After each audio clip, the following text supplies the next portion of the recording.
আমি এত রিস্কলি বাবরি মসজিদ করবো বলছি, কিছু লোকের ঘুম হচ্ছে না, বলছি করছে না কেন? এত মাল এসছে, এত টাকা এসছে, করছে না কেন?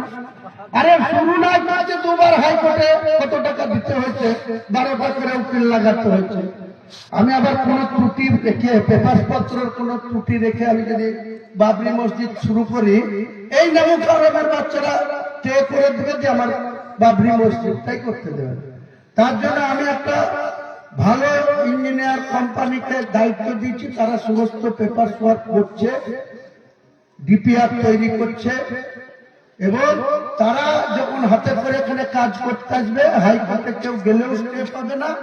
আর এখানে যে নেমুখারামরা, যে মুনাফেকরা এত সমালোচনা করছে, তাদের আর বলার কিছু মুখ থাকবে। তার জন্য একটু দেরি হচ্ছে। 15 ফেব্রুয়ারি 2026 পার হবে না, তার আগেই বাবরি মসজিদের কাজ শুরু হবে, এবং ইনশাআল্লাহ 3 বছরের মধ্যে বাবরি মসজিদ 500 বেডের একটা এমন হসপিটাল করব, কাউকে হায়দ্রাবাদ, চেন্নাই, অ্যাপোলো, ভেলোর, বোম্বাই যেতে হবে না।